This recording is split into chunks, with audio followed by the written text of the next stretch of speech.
बस अपने office the Kolkata Chronicle में आए वीडियो टेप्स और बढ़ते हुए ड्रेड के साथ उन्होंने एक मेकशिफ्ट व्यूइंग स्टेशन सेटअप किया, जानते हुए कि वो कुछ सच में भयानक अनकवर्ड करने वाले हैं। पहली टेप एक ग्रेनी इमेज से शुरू हुई, एक छोटे कम रोशनी वाले कमरे की। एक आदमी बंधा हुआ और मुंह पर कपड़ा बंधा बीच में बैठा था। कैमरा जैसे जैसे घूमा, ये साफ दिखने लगा कि ये सिर्फ कोई भी कमरा नहीं था, ये पुरानी हवेली के एक हिडन चेंबर में था। टेपे पर लिखी डेट अनान्या के नोट की गई एक डिसअपीयरेंस डेट से मैच करती थी। उसका दिल तेज धड़कने लगा जब उसने समझा कि अमर ने अपने क्राइम्स को डॉक्यूमेंट किया था। अमर स्क्रीन पर आया, उसका चेहरा एक डिरेंज्ड सेटिस्फैक्शन से भरा हुआ था। उसने एक शांत लेकिन चिलिंग आवाज में बोलना शुरू किया, वो मेरे पास आते हैं जो भूल गए हैं, मैं उन्हें एक नया पर्पस देता हूँ, एक नई जिंदगी। टेपे में अमर अपने कैप्टिव को मेंटली और फिजिकली टॉर्मेंट करते हुए दिख रहा था। उसका दमन दिन ब दिन टूटता जा रहा था। विक्टिम की निराशा बिल्कुल साफ थी, उसकी आंखें मर्सी की भीख मांग रही थी जो कभी नहीं मिलती। अनान्या को अपने आप को मजबूर करना पड़ा देखने के लिए, जानते हुए कि अमर के मेथड्स को समझना जरूरी था, उसके क्राइम्स की पूरी गहराई समझने के लिए। हर अगली तपे भी ऐसी ही हॉरर्स दिखाती, हर विक्टिम को अमर के ट्विस्टेड सेंस ऑफ पर्पस के नीचे झुकती। ये समझना कि ये सच में लोग थे जो कभी नॉर्मल जिंदगी जीते थे ऑलमोस्ट अनबेरेबल था। अनान्या और रावी चुपचाप टेप्स देखते रहे, उनकी रिजॉल्व हर मिनट के साथ और मजबूत होती जा रही थी। एक टेप हावेवर अलग थी, डेट रिसेंट थी, सिर्फ एक हफ्ते पहले की। विक्टिम एक यंग वुमन थी, उसका चेहरा अनान्या को पहचान में ना आया। वो प्रिया थी, एक लोकल कॉलेज स्टूडेंट जो कुछ दिन पहले गायब हुई थी। फुटेज में प्रिया एक स्ट्रेंथ और डिफायंस दिखाती थी जो बाकी विक्टिम्स में नहीं था। उसने लड़ाई की, अमर के कंट्रोल को चैलेंज किया। अनान्या को पता था कि उसे प्रिया का पता लगाना होगा। अगर प्रिया अब भी जिंदा थी तो शायद वो अमर के साइकी को समझने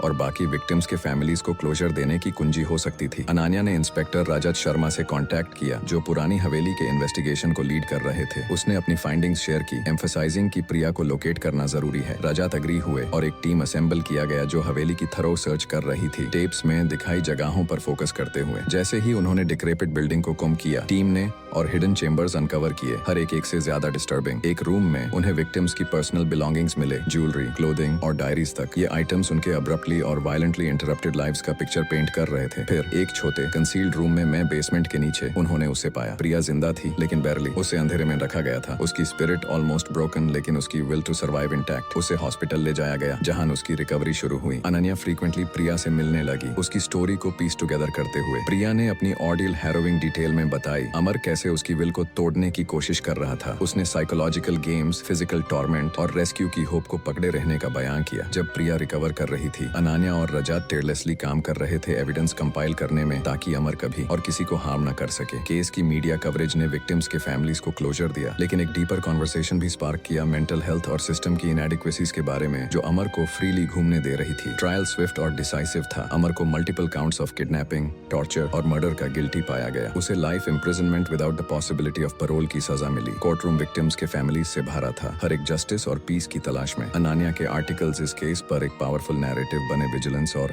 सिस्टमिक चेंज की इंपॉर्टेंस पर। उसके कवरेज को उसके सेंसिटिविटी और डेप्थ के लिए प्रेज किया गया। कोलकाता के दिल में छुपे शैडोज को इल्यूमिनेट करते हुए, कोर्ट हाउस के स्टेप्स पर खड़ी फैमिलीज को क्लोजर के साथ देखते हुए अनान्या को रिलीफ और सौरो का मिक्सचर महसूस हुआ। उसने सच को अनकवर किया, लेकिन यह एक बड़े कॉस्ट पर आया। विक्टिम्स की हॉन्टेड आंखें उसके साथ हमेशा रहेंगी, एक रिमाइंडर के तौर पर कि जिंदगी कितनी फ्रेजाइल होती है और डार्कनेस कहीं भी लर्क कर सकती है। कुछ महीने बाद अनान्या को प्रिया से एक लेटर मिला। वो ठीक थी, धीरे धीरे अपनी जिंदगी को रिबिल्ड कर रही थी। लेटर ग्रेटिट्यूड के साथ खत्म होता और एक प्रॉमिस के साथ कि वो टच में रहेगी। ये एक छोटी लेकिन सिग्निफिकेंट विक्ट्री थी, ह्यूमन स्पिरिट की रेजिलियंस का एक टेस्टामेंट। जैसे ही अनान्या कोलकाता की बस्टलिंग स्ट्रीट्स में चली, उसने एक रिन्यूड सेंस ऑफ पर्पस महसूस किया। उसे पता था और भी कहानियां अनकवर करनी है और सच रिवील करने हैं, और वो तैयार थी जो भी आगे आए। उस नॉलेज के साथ कि सबसे डार्क टाइम्स में भी हमेशा होप होता है। पुरानी हवेली की लेगेसी लिंगर करेगी कोलकाता के दिल में एक विस्परिंग शैडो के तौर पर, लेकिन अनान्या की डिटर्मिनेशन और करेज की वजह से उसके राज रोशनी में आ गए, इंश्योरिंग की फॉरगॉटन वॉइसेस कभी साइलेंस ना हो।